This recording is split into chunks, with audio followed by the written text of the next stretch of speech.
आप लोगों की क्लास कैसी लगी।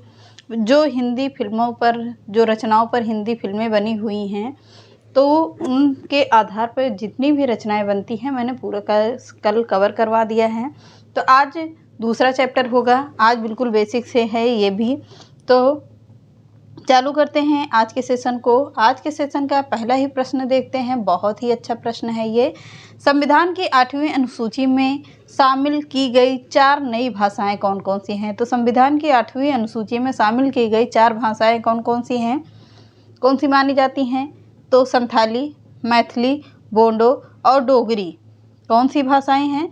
संथाली, मैथिली, बोडो और डोगरी भाषाएं जो हैं कि 8वीं अनुसूची में शामिल की गई हैं। कौन सी अनुसूची? 8वीं अनुसूची में। अगला प्रश्न है, भारतीय भाषाओं को कितने प्रमुख वर्गों में बांटा गया है। भारतीय भाषाओं को कितने प्रमुख वर्गों में बांटा गया है। तो कितने वर्गों में बांटा गया है? 4 वर्गों में। कितने वर्ग? 4 वर्गों में बांटा गया है। अगला प्रश्न है, भारत में सबसे अधिक बोला जाने वाला भाषाई समूह क्या है। भारत में सबसे अधिक बोला जाने वाला भाषाई समूह क्या है? इंडो आर्यन है।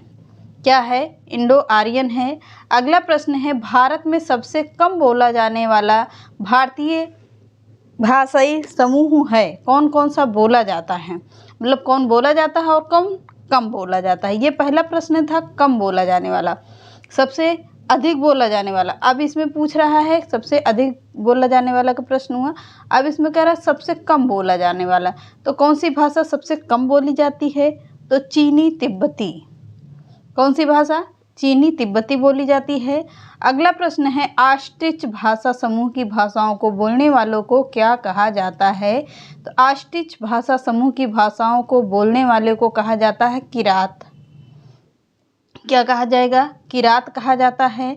अगला प्रश्न है, जो जीर्ण सासण भय भस युह सो मई कहयु सारु, जो पालहि से भायु करि सो तारी पावई पारु।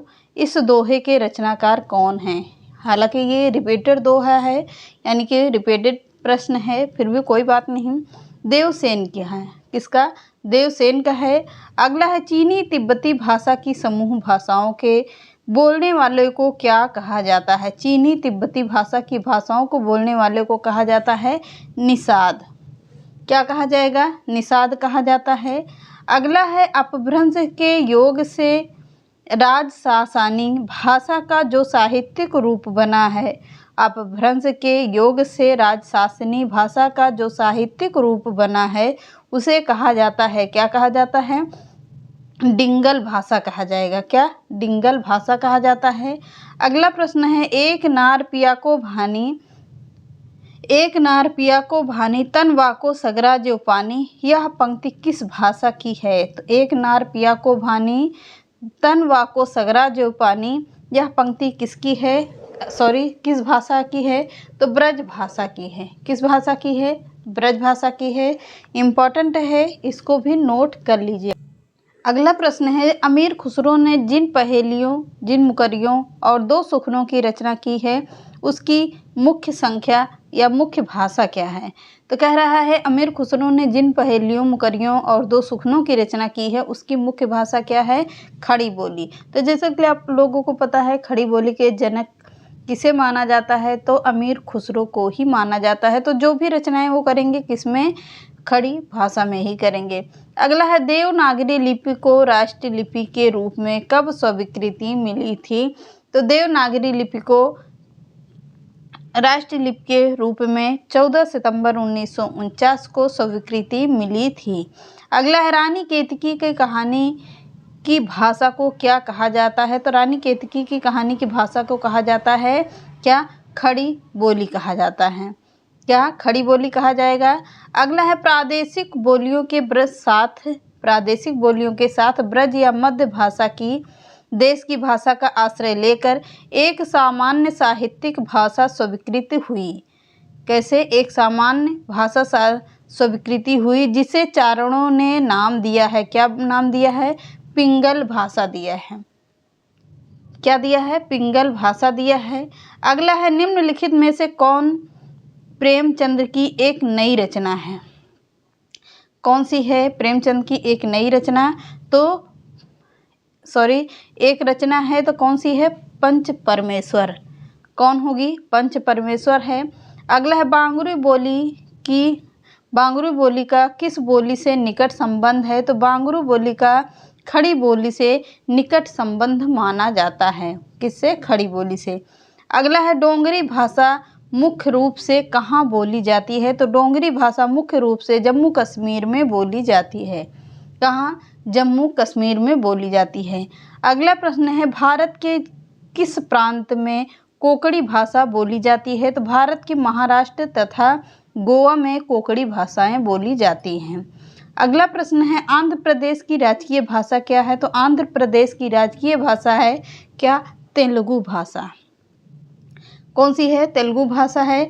अगला है आचार्य हजारी प्रसाद द्विवेदी के उस इतिहास ग्रंथ का नाम बतलाइए जिसमें मात्र आदिकालीन हिंदी साहित्य संबंधी सामग्री संग्रहित हो। बहुत ही अच्छा प्रश्न है, बहुत ही ज़बरदस्त है। इसके पहले का प्रश्न हटा दीजिए, वहाँ पर कुछ थोड़े से मिस्टेक हुआ है, आधा ही प्रश्न छप। चंदायन है अवधी भाषा का प्रथम ग्रंथ। चंदायन किसकी रचना है? मुल्ला दाऊद की रचना है। अगला है उक्त व्यक्ति प्रकरण। उक्त व्यक्ति प्रकरण, उक्त व्यक्ति प्रकरण किसका ग्रंथ है? यह है दामोदर पंडित का। किसका? दामोदर पंडित का है। अगला है नूर मोहम्मद की दो रचनाएं कौन सी हैं? तो नूर मोहम्मद की दो रचनाएं हैं इंद्रावती और अनुराग बांसुरी। कौन सी? इंद्रावती और अनुराग बांसुरी। अगला है ब्रज भाषा की मुख्य बोलियां हैं। ब्रज भाषा की मुख्य बोलियां कितनी हैं? तो 6 बोलियां हैं, 5 बोलियां। कौन सी? भुक्सा, अंतर्वेदी, भरतपुरी, डांगी और माथुरी। यानी मथुरा की भाषा है ये भुक्सा, अंतर्वेदी, भरतपुरी, डांगी और माथुरी। अगला है स्नेह लीला के रचनाकार कौन है? तो स्नेह लीला किसकी रचना है? विष्णु दास की रचना है। कौन सी? स्नेह लीला। इंपॉर्टेंट है, नोट करिएगा। अगला प्रश्न है ब्रज भाषा का उदय काल क्या है? तो ब्रज भाषा का उदय काल माना जाता है 1000 के आसपास का, जिसमें ब्रज भाषा का उदय काल माना जाता है। अगला है संदेश रासक के रचयिता कौन है? तो संदेश रासक है किसकी रचना? अहद माड़ की रचना। किसकी? अहद माड़ की रचना है। कौन सी? संदेश रासक। अगला प्रश्न है उत्तर प्रदेश सरकार ने, किसने? उत्तर प्रदेश सरकार ने 1947 में जो लिपि सुधार समिति गठित की उसके अध्यक्ष कौन हैं? तो उसके अध्यक्ष कौन होंगे? आचार्य नरेंद्र देव। किसे कहा जाता है? तो आचार्य नरेंद्र देव को कहा जाता है, जो 1947 में जो लिपि सुधार समिति गठित हुई से उसके ये अध्यक्ष रखे गए थे। कौन? आचार्य नरेंद्र देव। इम्पोर्टेंट है सभी प्रश्न। अगला प्रश्न है लाल कवि द्वारा रचित छत्र प्रकाश किस बोली में लिखा गया है? तो लाल कवि के द्वारा लिखी गई रचना छत्र प्रकाश किस बोली में लिखा गया है? बुंदेली बोली में लिखा गया है। किसमें? बुंदेली बोली में लिखा गया है। अगला हरियाणवी कौरवी किस प्रकार की बोलियां हैं? तो हरियाणवी और कौरवी आकार बहुला प्रकार की बोलियां हैं। किसकी? आकार बहुला प्रकार की बोलियां हैं। अगला प्रश्न है मुल्ला वजही के द्वारा रचित रचना कौन सी है? तो मुल्ला वजही के द्वारा रचित रचना क्या है? सब रस है। 26वें नंबर का है सब रस। कौन सी रचना? सब रस। अगला है खरोष्टी लिपि की उत्पत्ति किससे हुई है? तो खरोष्टी लिपि की उत्पत्ति हुई है अरमाइक लिपि से। किस लिपि से? अरमाइक लिपि से हुई है। किसकी? खरोष्टी लिपि की उत्पत्ति। अगला है ब्राह्मी लिपि की उत्तर शैली से किस लिपि का विकास हुआ है? तो ब्राह्मी लिपि की उत्तर शैली से किस लिपि का विकास हुआ है? गुप्त लिपि का विकास हुआ है। अगला प्रश्न है नागरी लिपि का विकास किससे हुआ है? तो नागरी लिपि का विकास हुआ है ब्राह्मी लिपि से। किससे? ब्राह्मी लिपि से हुआ है। अगला है देवनागरी लिपि का मानवीकरण कब हुआ था? तो देवनागरी लिपि का मानवीकरण हुआ है कब? 1966 ईस्वी में। कब? 1966 ईस्वी में हुआ है। इम्पोर्टेंट है, इसको भी नोट करना। अगला प्रश्न है, नवजागरण का सर्वाधिक प्रभाव किस साहित्य पर पड़ा था? तो नवजागरण का सर्वाधिक प्रभाव बांग्ला साहित्य पर पड़ा था। किस पर? बांग्ला साहित्य पर पड़ा था। अगला प्रश्न है, ईश्वर मर गया, ईश्वर मर गया घोषणा किस पाश्चात्य विद्वान की थी? तो ईश्वर मर गया यह किसने कहा है? नीत्शे ने कहा है। किसने? नीत्शे ने कहा है। 32वां नंबर प्रश्न है। अगला है, कवि वचन सुधा मासिक पत्रिका का प्रकाशन वर्ष है? तो कवि वचन सुधा का मासिक पत्रिका का प्रकाशन वर्ष है 1868 ईस्वी में। कब? 1868 ईस्वी में। अगला है, हिंदी का प्रथम पत्र उदंत मार्तंड था। कैसा था? मासिक पत्रिका थी।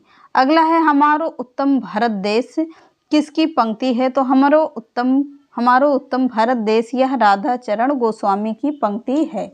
अगला है, धन्य भूमि भारत सब रत्नानी, धन्य भूमि भारत सब रत्नानी की उपजावनी किसकी पंक्ति है? तो यह पंक्ति है प्रेम घन की पंक्ति है।